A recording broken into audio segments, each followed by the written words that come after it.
First up in the programme, the remarkable Ford car. Remarkable because what began as a concept car actually made it into the showrooms. But what's the background to this possible future classic? They say necessity is the mother of invention. The Mini was created after the Suez Crisis, forced petrol rationing, and created the need for a small economic car. Everyone from the police to posers took to the tiny triumph of engineering. Later in the programme we'll look at the latest revamps on the original design of the Mini. But now the time is right for the launch of a completely new small vehicle, the Ford car. Today there are different necessities that demand small vehicles. We now have widespread urban congestion and people with lifestyles which demand many shorter car journeys rather than a few long ones. There are more second car households and families are getting smaller. The prototype of the car was first shown off at the 1994 Geneva show as a concept car. It was so well received that Ford decided to produce it and keep the name. We felt that a smaller car, a lighter car, a more fuel-efficient car would be more appropriate to the social needs of the 1990s and the early next century. You can have fun, enjoy driving a car and owning a car with a lot of personality and very high levels of functional integrity. At the same time, the car is environmentally responsible, it's compatible with congested urban situations, and its emissions are lower than any car we've ever produced in mass production in Europe. Just because you've got a small car doesn't mean you have to have a small car experience, a traditional small car experience. We can confer to a small car some of the attributes of larger cars: safety, quietness, comfort, and so forth. Usually the time from concept car to production model creates a watered-down design as conservative executives impress their opinions on each feature. Amazingly, the flair of the original design still survives. We were free to design the car. There was no replacing an existing vehicle, there was not a facelift, so we have had a very clean sheet of paper in front of us, and we thought that for this new entry, new level, we should design something with a lot of personality, with plenty of elegance, and we find out that by working the sculpture and the graphic, that it was the most appropriate way to do it. But is the market ready for a vehicle that looks so revolutionary? We wanted a vehicle that really signaled a new era of design for Ford, both in terms of exterior design and interior design. We felt it was time for us to establish that era with a physical, visible product. Well, Ford invited Men and Motors to test drive the new baby car for ourselves. So where in the world would they send us? Somewhere that's perfectly designed to test out the capabilities of a new urban car designed to cope with today's traffic jams. Of course, the beautiful holiday environment of Sardinia. But when we got the car to hit the island's tarmac at speed, we realised the reason. This is no urban shoebox on wheels, which is only good for crawling rush hour queues, hunting for parking meters. This is a small car with attitude, and that attitude is eager. Eager to drive and eager to please. I think they've got it right in every respect, except as I said, I'm just a little bit concerned about the powertrain. She runs out of puff in fifth, and she can run out of puff in fourth. First, second and third, whacking it up through the gears, not bad at all, terrific. I thought it was a super little car. It actually looks good. It's got a very cute look. It looks as if it should be a very sporty car, and it handles superbly, which makes you think it's the sporty car, but unfortunately it hasn't got the oomph that makes it a sporty car, but it's great, it's brilliant. I think they've done a good job on it. It's something that's certainly an eye-catching one. It looks a bit like a concept car to start with, but it's a concept car they've put into development, and I think it's the sort of thing that's going to sell for a limited market. We actually believe it's going to create a class of its own. Within the B segment, which is fragmenting, you've got vehicles which are stylish but haven't necessarily got good driving dynamics, and vehicles such as the Fiesta, which are good looking but have also got excellent driving dynamics. We believe this vehicle is going to create its own segment where it's got style and substance. The headlamp on the bonnet line, not just a rounded form, but a mixture of curved surfaces, very sharp intersections and very interesting graphics. If you look at the shape of the vehicle, very aerodynamic shape, And take the roof for example. Instead of flattening the roof out, what we've done is follow the aerodynamic teardrop, and actually that increases the headroom for the driver. The width for the driver is the same as Fiesta, so a very spacious environment for the driver. The most challenging part of the development for the engineers, undoubtedly the safety. Inherently challenging task with a small vehicle to bring it up to the safety standard of larger cars. One interesting aspect is the way we've managed the crumple zone. We not only use the engine in front of the area in front of the engine for energy absorption, but we also use the area behind the engine. Normally a lot of vehicles use just the area in front, and therefore that leads to a very long front end. Distinctive styling is making a big comeback, a point Mike Rutherford made to Sterling Moss and his wife Susie. It seems to me, slowly but surely, that's what's happening. Design is coming back into it. We're seeing curves again in new cars. The Euro boxes, thankfully, are going. Like the little car. I mean, the little car is so different, but it's adorable. I mean, and it's very functional. It's different. It's like the Mini was different. It's the Mini of its time, I think. Very different. I mean, it seems to me that the car manufacturers have got to be brave, and they've got to do that sort of thing, haven't they?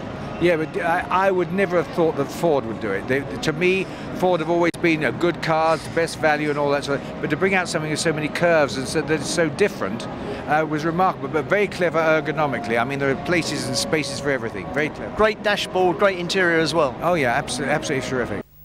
When Volkswagen unveiled the Mark V Passat to British eyes at Birmingham last month, there was no doubt in anyone's mind that this was a completely new vehicle.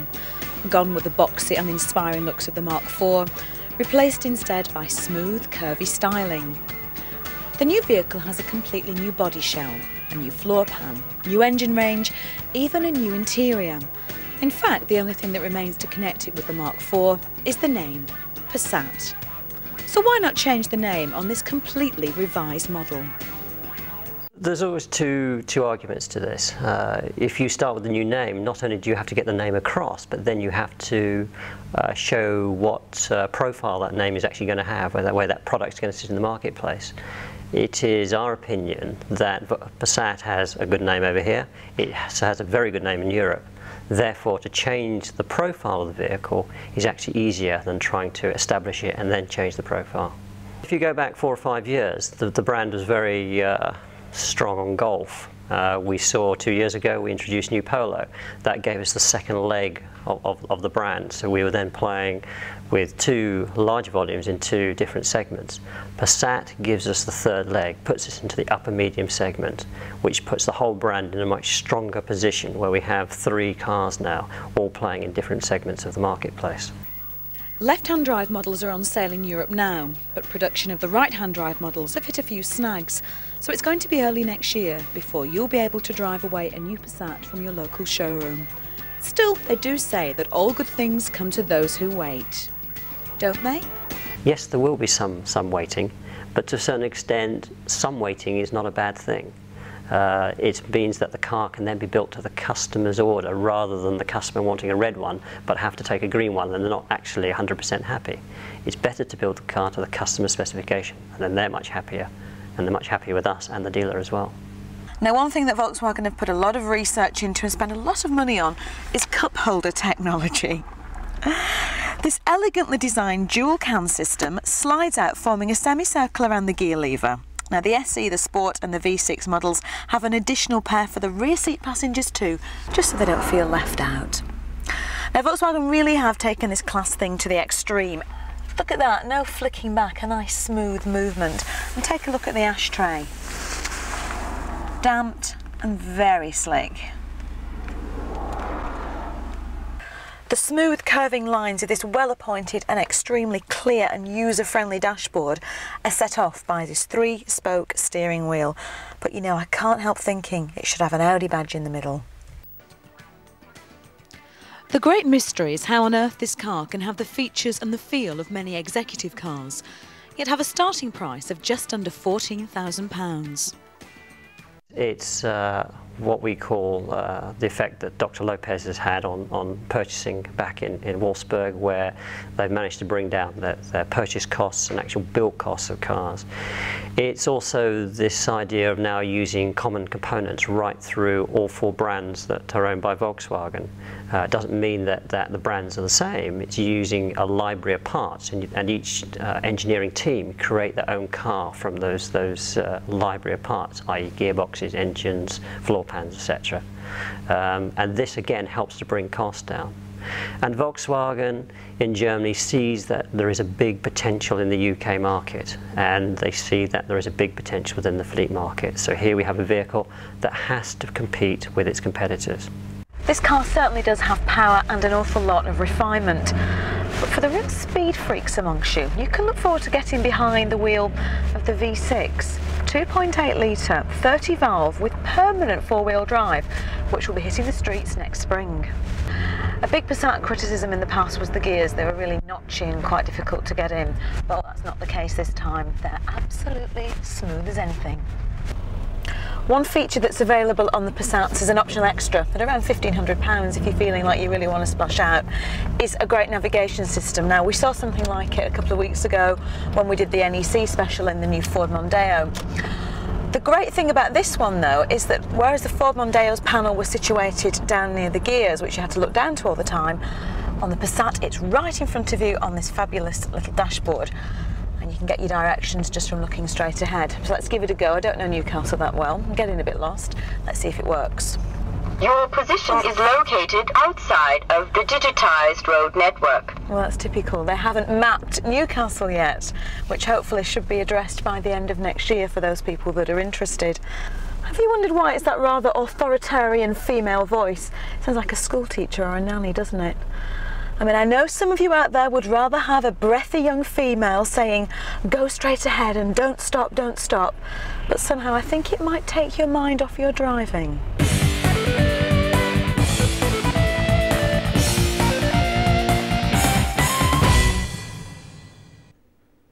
This autumn saw our extensive coverage from the Paris International Motor Show. Here's Mike Rutherford enjoying the motors and music. Well, here we are.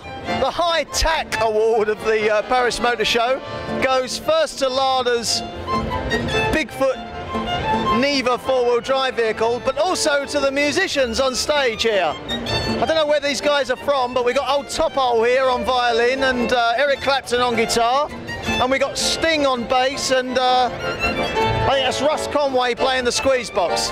Go on, boys, go for it. I thank you all. With me now at the Paris Motor Show is Mark Payton, editor of What Car magazine, and one of your personal favourites at the show, Mark, I know, is the new Peugeot Coupe. Talk us through it and tell us what you particularly like about it. Yeah, well, everybody at the show is talking about Ford car, Ford Mondeo. It seems to be Ford. I think quietly this thing has stolen the show. It is absolutely beautiful. I mean, it'll be on sale next summer with a 3-litre V6 packed in it. And to be honest with you, it's a real sort of poor man's Ferrari if you look at the lines of the thing. I think they'll absolutely wipe the coupe market out with it. Styling by Pininfarina, of course, so that's where the Italian flair has come into it.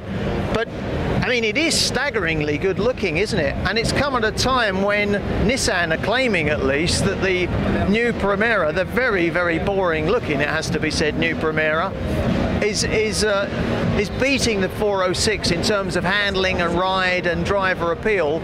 Do you think this is the car that might claw it back for Peugeot? Yeah, well, you see, I mean, the first thing is I would agree with you. The Primera is not a great looking car. 406 has always had good lines. I think this is the car that will take the market back for them. It's an incredible looking thing. The curious thing will be, they're not talking about pricing yet, but I think they may even try and go for a premium with this thing, because people will just get in the showroom and spend money whatever. What else is going to compete with this in the UK market when it eventually arrives about 9 months from now, I guess? Yeah, I think I was curious. I was looking at Volvo C70 earlier on. Now, I gather they are going to be putting the pricing for that way up, but it is a car with roughly the same sort of impact and flair. It seems to be that car manufacturers are getting away from these boring Euro boxes or Japanese boxes and actually bringing back cars that actually look the part. Do you remember the days when we used to all struggle to tell one car from another? This is very definitely a Peugeot, that's very definitely a Volvo, and so on. I think there's definitely a reason for that, though. I think what's happened is that the manufacturers have realised that they've all got to a certain level. One car is now more or less much like another to drive, and I think the way that they've begun to define their markets and get customers back is by making them look different again. I think it's got to be a good thing. I mean, I was sick and tired of the whole of the 70s and 80s when every other box looked like every other box, and it's great to be at a show where there's some really remarkable looking things.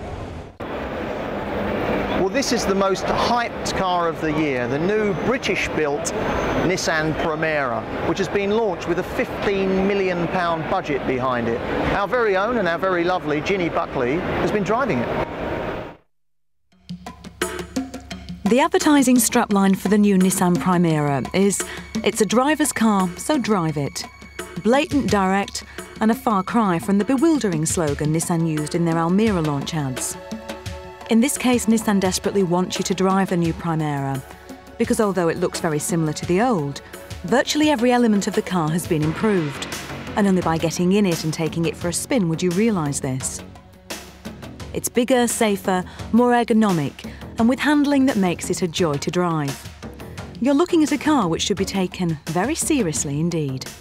Part of the design brief with this car was that you could drive 1,000 kilometres, get out of it, have a cup of tea and feel as if you'd just been round the corner to the local shop. So it's that sort of driving experience.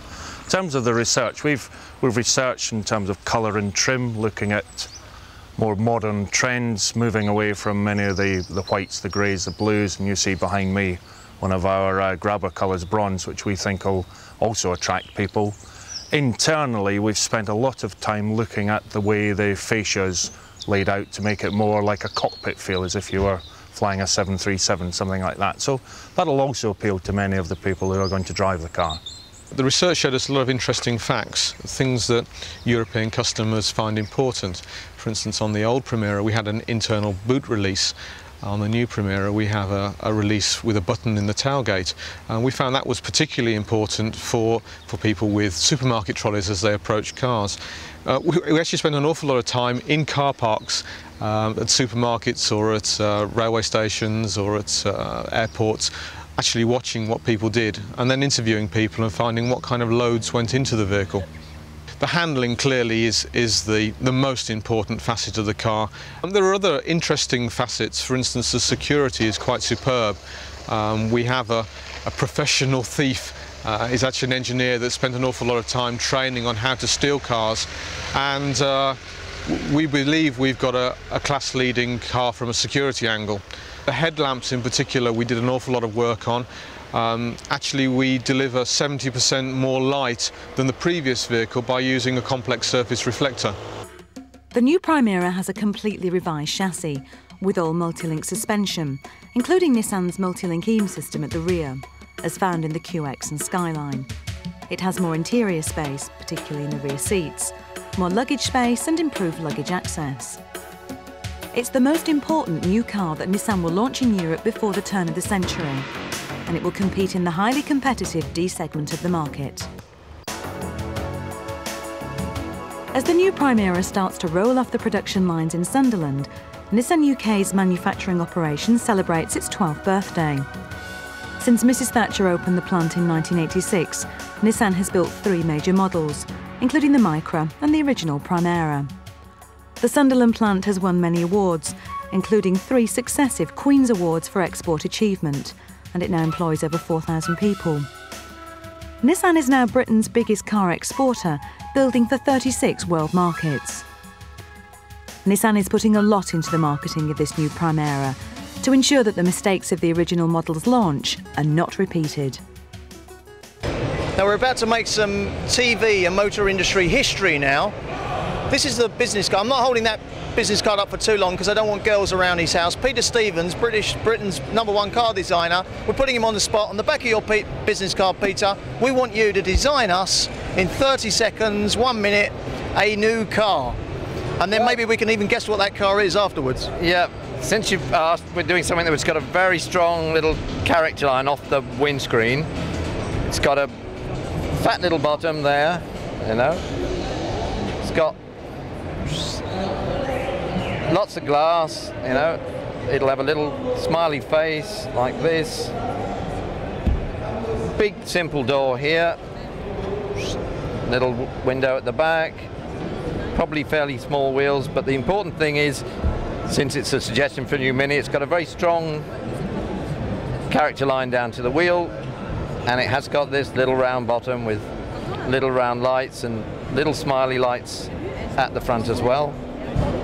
Quite a sloping windscreen because the engine's going to be small. The big door, very important.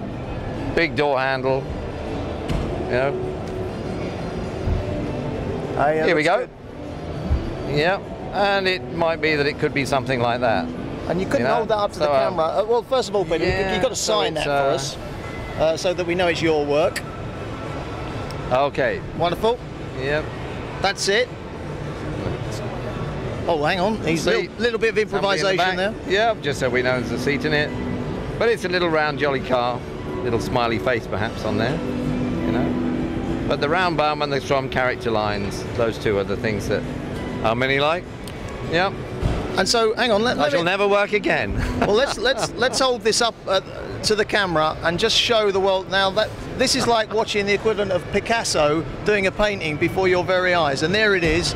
And certainly this is something I'm going to treasure because this is an original artwork from Britain's #1 car designer. But Pete, I've got to say, instantly, I can't see what this car is. Tell us what it is, what badge it would have, which manufacturer would build it. Well, it would be a Mini, and we hope it would be Rover. An important year for Ford, and that's a massive understatement. 2 new cars, of course. Steve Fowler, the new Ford car, spelt K-A, and the Mondeo. How significant for Britain's biggest car company? Oh, very significant. A lot of investment's gone into it. The car's very exciting, something very new. The Mondeo also looks quite interesting. It's a very competitive market. You've got the new Primera, which you looked at recently. The Volkswagen Passat's coming out. There's the Renault Laguna, the Xantis still doing well. It's highly competitive, and Ford have got to keep up with the rest of them. And to see how good that new Mondeo is, let's join Peter Baker, who's driven it. After 3 years, the Mondeo has a major facelift. Soon to make a more distinctive presence on the rep-ways of Europe, the bolder lines and larger lights will at last banish the complaints of bland styling. But the Mondeo hasn't just visited the beauty parlour. The new Mondeo driver will enjoy a revised interior, extra safety and security systems, smoother engines and a quieter ride. The first impression of the car is very different to the old Mondeo. In terms of the second area of change, we have improved the interior. The interior has always been a great strength on Mondeo, but certain areas where customers fed back comments, for example on the heater vents, on the door switches, customers fed back comments to us and we responded to that. So there have been some minor improvements to the interior. Thirdly, the driving dynamics have been enhanced. We agree that the new Mondeo is much more rewarding to drive. Improved engines are now available, and a thrifty boss might like to buy his employees the new 1.6-litre option, offering with a new higher gear ratio up to 16% savings in fuel costs. Carbon monoxide emissions have been reduced again. It's now calculated that a single 1976 Cortina has the same emissions as 20 new Mondeos. We know in this segment you've really got to keep moving ahead, otherwise basically you're going backwards. And we knew there were areas from our response from customers where we felt there could be room for some improvement, to improve what is really already a very fine car. And those areas we thought were driving dynamics. The car is already extremely well regarded for that, but we felt there were areas where we really could see from new technology becoming available that we could make some improvements. The other area was comfort. Again, new technology gave us the opportunity to make some advances there. And ergonomics as well. Control locations we've definitely improved with this car. Another area where the car has always been a leader in its segment is on safety. And I think this is so important now to many customers. And again, new technology gave us the opportunity to improve the car even further. And lastly, but by no means least, on the appearance of the car. We've gone for a very bold, distinctive new style for the car, and we think the customers are really going to appreciate that. But there are so many strong rivals now out there. Hasn't the Mondeo got its work cut out? I think the new Mondeo will compete with any vehicle out there, including some vehicles that are priced substantially higher in the marketplace. I think it really doesn't have to take a back seat to anyone. I mean, the ride, the handling, all the vehicle dynamics characteristics are terrific. And certainly in styling, I think the car will stand out. The steering wheel, after much demand, has now become thicker, which we found really helps to feel more in control. And the switchgear has revisions to aid ergonomics, although the much praised basic layout remains. After having driven the new Mondeo, we have to come to the conclusion that Ford have very carefully built on a sales success story to keep the Mondeo flag flying for more years to come. Last year they had a whopping 23% of the C/D class sales, and over 1 million have now been built. If you like the present Mondeo, you'll really love this revision, although test drive a Peugeot 406, Vectra or the new VW Passat before you decide.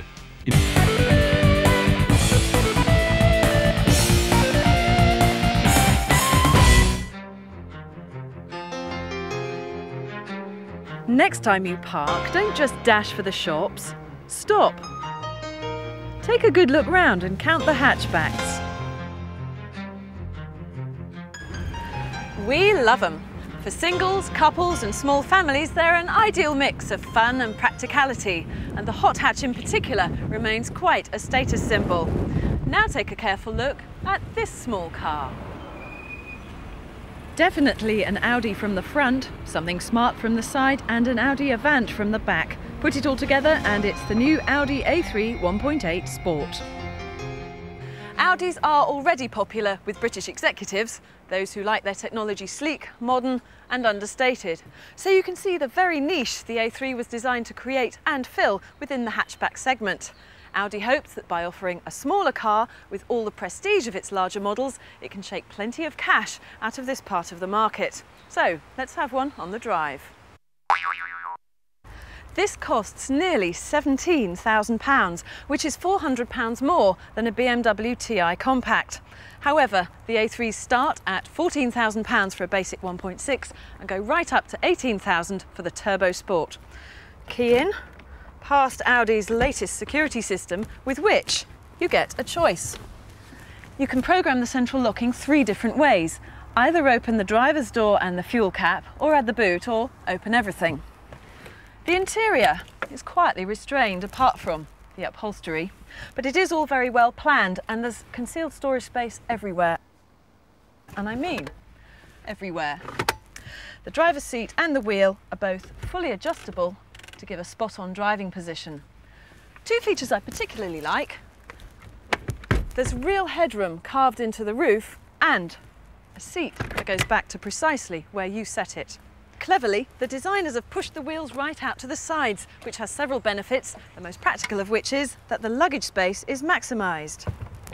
Let's go! So, is it still a case of Vorsprung zur Technik? Yes, it is leading edge stuff, built on the same floor pan that will be used for the next generation of VW Golf. And to take that comparison further, an existing Golf GTI 16 valve costs £700 less than this car. No doubt about it, Audi expects you to pay up to make a style statement ahead of other German makes. But there's no denying Audi's done a great job on this car. The suspension and handling are excellent, and it comes with ABS, EBD, EDL, all high-tech torque for smart brakes and traction control. The engine revs freely up to 60 in 10 seconds, and there's a claimed top speed of 126 miles an hour. If you like the look but not the price tag, the standard A3 1.8 costs £1,500 less for much the same performance if fewer frills. The cabin remains quiet at all speeds, and I'm sure it would cruise at 100 with no fuss at all. Mind you, Ford's RS2000 has much the same performance and costs £2,500 less. Different image though, mate. The A3 is well placed to put Audi ahead in the hatchback market. It's already been mooted as a car of the year for '97. Perhaps Audi should now rework its slogan, Vorsprung durch Marketing. The problem with international motor shows is that your company's stand must be more impressive than your rivals. Mercedes have really pulled out the stops at Paris with video and internet posts and a turntable which doesn't just turn a car but virtually the whole stand. But the reason why the crowds had gathered today was the unveiling of the Mercedes F200 concept car. This is a dream model loaded with gadgets, which the designers really think will be in our showrooms in the next century. This is the product of some of the finest brains in German engineering and design, and it shows. The most amazing concepts can be found in the cabin, where the steering wheel and pedals are gone. You steer with a central joystick, moving it left or right, and you accelerate by pushing forward. You brake by pulling it back. There are no crude wires from the joystick, or messages are sent electronically. Your rear view mirror is replaced by a video screen. Here's the camera lens at the back. The out and over doors designed to help getting in and out are opened by the car sensing a magnetic card in the owner's pocket. No swiping, no blipping even. If you think that's clever, even the headlights have variable light distribution, giving out extra light as the speed of the car increases, and also adjust depending on front wheel turning angle. This gives you maximum light when cornering at night. The boot lid levers up with the help of 2 electric motors and a 4-joint hinge, giving maximum loading space. On the move, the Mercedes F200 constantly monitors speed, pitch and roll, and onboard processors then sends messages to the car to smooth out the ride by use of an active spring and damper adjustment system. This is the Peugeot 406 estate, and this is the man that's going to be selling it. What's the message to people in the UK about the deal that will be on offer with the Peugeot 406? What are we saying about pricing, about specification, about this car versus the rivals? Well, I think we had a very successful car with 405. I mean, it's the biggest market for Peugeot 405 estate car in Europe. So it's very successful. It's the best-selling estate car in the UK. This car will replace that car. It will be coming on sale in early next year in February. It'll offer a very superb ride like the 406 Saloon and a good value for money, a workhorse, but also with the added possibility of seats here, as you can see, for 2 small children in the back. So a very flexible motor car, carrying on the tradition of fine estate cars that Peugeot make. You mentioned there the handling of this car. Of course, the Peugeot 406 Saloon is legendary almost in the UK.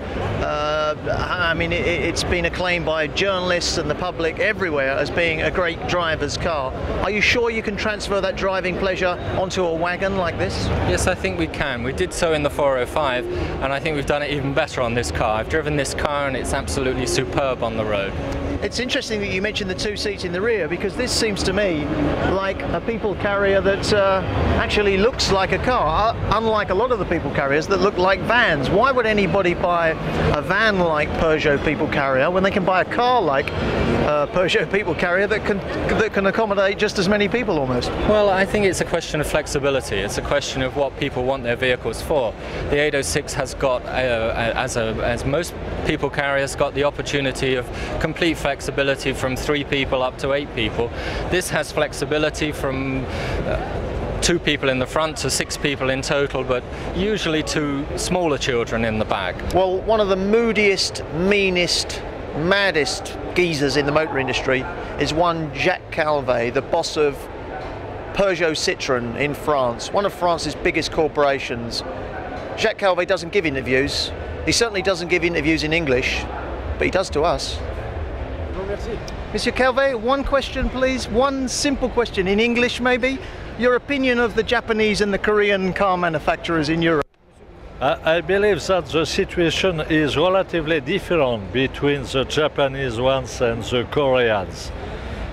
For the Japanese, it's sure that the endaka, it means revaluation of the yen compared to the dollar of the European currencies has been a very, very good factor. And now I believe that the competition between the Japanese cars and the European cars are realized on a relatively good basis. It's totally different with the Korean, because the Korean market is closed, yes, and not free. And at the same time, Korean car makers, people, the state, the government are willing to increase dramatically the production of Korean car makers until 6.5 million of cars a year, with domestic market relatively small at 1 million of cars approximately. And it's very dangerous because it's willingness to break into the export countries without opening the domestic market. Yeah. Would you? The fight is not a fair fight. But it's my opinion. Thank you, Monsieur Cabot. What the bloody hell did he say? I didn't understand a word of that.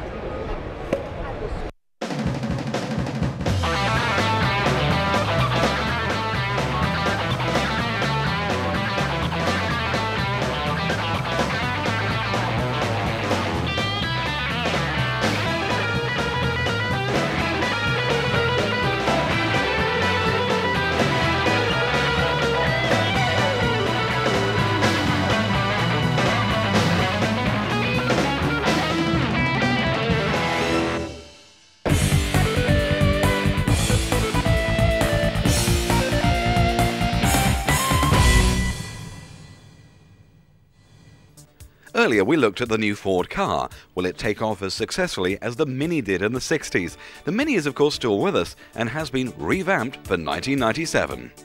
Well, Rover seemed to be working some more miracles. Everybody's talking about the death knell sounding for the Mini over and over again, but emissions laws and safety laws keep on creeping up on it.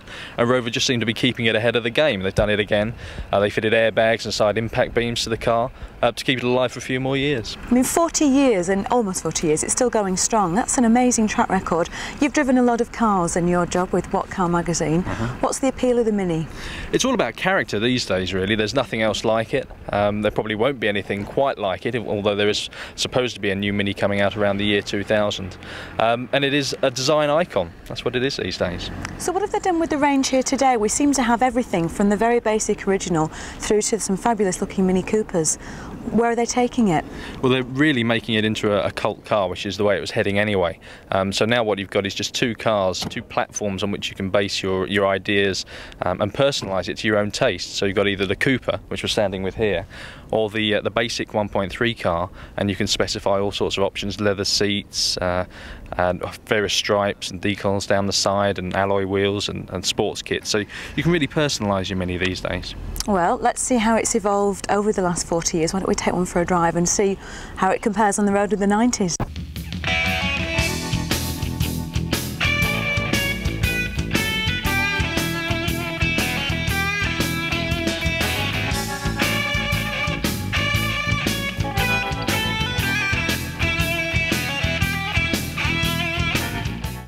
Let's take a look under the bonnet. Okay. There we go. Wow. It really is nothing short of amazing, the fact that Rover can actually fit so much in there. What they've done to the 97 model year Mini is to move the radiator to the front. It used to be around at the side slightly. They've also fitted a new engine management system, which helps it meet the latest EU emissions regulations, which come into force on the 1st of January. And also this October there are noise regulations, so it now meets that as well. How many changes other than that are there to the engine from the original one that would have been bombing around in the 60s? Very little. It's still an A-series engine, which was original in the Mini. All right, Steve, your first drive of Mini 97, what are your initial impressions? Well, actually, to drive, it's not an awful lot different to the old car. It's still just as much fun. You still get that seat of the pants feeling. Yeah, the old Mini definitely didn't seem to have much inside, did it, in the way of equipment? How have they combated that this time? Well, there's now a radio as standard. Wow. Praise the Lord. And they've also given you the option of specifying a wood dash, the chrome dials and extra dials, and you've got a wonderful chrome gear stick, which we'll have a look at in there in a little while, and chrome door handles and window winders. So it's it's really taking you back to the 60s ethos of the Mini, what it's all about. And it comes with a classic 60s tape, does it, I hope? I would hope so, yes, yeah. Van Morrison singing along in there somewhere or something. With me now is Fred Coulter, who's Managing Director of the British Motor Industry Heritage Group, and if that's not a mouthful, I don't know what is. Okay, Fred, this is your present title, but I believe you were involved not that many years ago with the initial design on the Mini. You're being very kind. 38 years ago. Okay, well, you're wearing well. Like the Mini, you see. Thank you. Thank you very much indeed. Yes, I was involved in the very early days as a wide-eyed, newly qualified engineer working on the development of the front-wheel drive vehicles. It must have been an incredibly exciting time. I mean, it's easy to look at the Mini today and think, oh yeah, great car, but there's a lot of great cars. But when you look at what was around at the time, did you all know you were onto something really special? I think when you're lost in the depths of the engineering fraternity, you're not quite sure at that point in time. Yes, of course, it was something very special. It was brand new, it was innovative, full of all the pains that the innovative engineer brings with him. What kind of problems did you encounter? Oh, grief, how long have we got? Briefly. Oh, everything. What was the one? What was the nemesis? Imagine moving from conventional motor cars into a situation where everything all of a sudden is under the bonnet. So we have a gearbox that's under the engine, the front wheels are driven by that same engine, it's swung round through 90 degrees, so it's now no longer north-south as an engine, it's east to west. It brought lots of problems with it, but as an engineer, that's what you enjoy. Dennis Chick, you're Director of Communications here at Rover. So how does Mini fit into the Rover strategy? Fits in perfectly. BMW Group now owns Rover Group, as you know, and in buying Rover, BMW bought into basically Rover Cars, the MG mark, the new sports car, and Land Rover. But we also have Mini, which has become established as a brand in its own right over the years. And that's the way we'll see Mini now going into the future, as a brand within the Rover Cars organisation.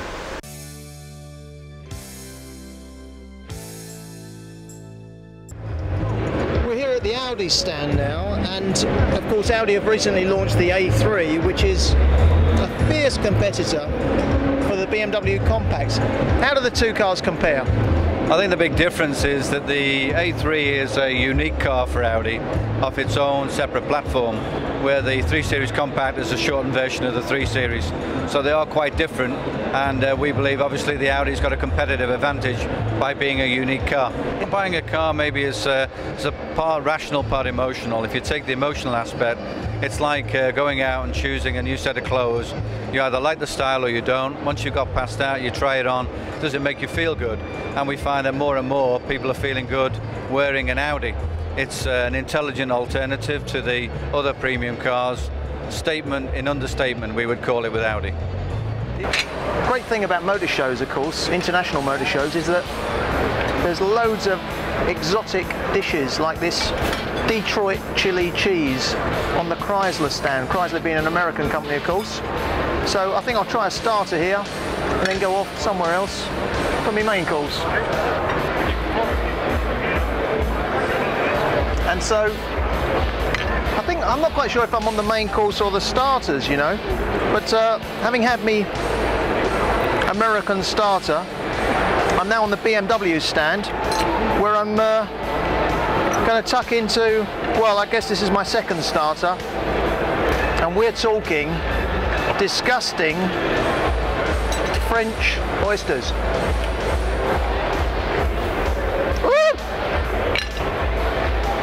Peugeot for our main course. I don't quite know why I've got 2 forks and 1 spoon. I'll stick those back in there, but very nouvelle cuisine, I think, and smoked salmon, parma ham, bit of salad, bit of pasta, all very healthy stuff before I go on to the serious stuff, and that's the dessert. Of course, a lot of journalists, they not only eat the show, they drink the show, and as you can see, I'm on a very healthy diet, and I stay off the booze all day long. This glass of fine French champagne, compliments of Peugeot, will not be consumed by a professional like me on a day like this. I'll be sticking to the orange juice over here. So okay, that's the way it is. Thanks, Mike. Okay, we off camera? Yeah. Thanks very much. Cheers. Well, I think I've done my main course, and it's about time for a dessert. Oh, I don't know. How about some of this? A nice Audi. Oh, that's pretty, isn't it? Don't know what it is, but let's start with this one. I ate the world, or at least the Paris Motor Show.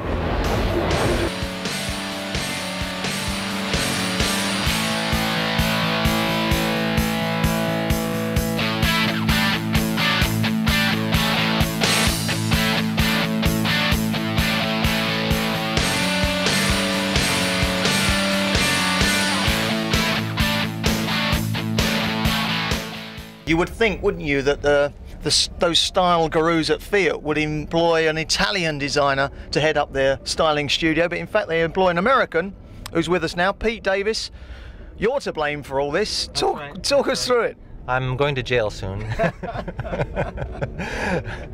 Well, anyway, the concept of the car is to get 6 people and lots of luggage into a very short space. The car is only 4 meters long, which means that you can. It'll be the same class as a C segment class, Bravo Brava, etc. The idea is to get an MPV that is less costly than the current range of MPVs that you find on the market now. Less costly and more small, or more compact. I love the design, as I say. I love all the quirky little features. The radio is different. We've got a cup holder here. We've got, it doesn't open because this is a prototype, of course, but we don't want to touch too much because it's, like I say, this... It's actually a running car and certain things function that are necessary. Okay, but we don't want to break it because this is the only one in the world and it's worth an awful lot of money. But let me just tell you where you went wrong as far as I'm concerned, Pete. If I was your boss, and I was the design chief at Fiat, I would have put the steering wheel there. That's the logical place. The driver sits in the middle. He has a passenger either side. You know, Naomi Campbell that side, Claudia Schiffer that side. Well, if that's the case, we'd sell one car, I think, perhaps. No, but quite seriously. There's only one Claudia Schiffer and one Naomi. But quite seriously, if you think of all the problems with left and right-hand drive, that costs you, the manufacturer, a lot of money to build a lot of cars with the wheel on the left.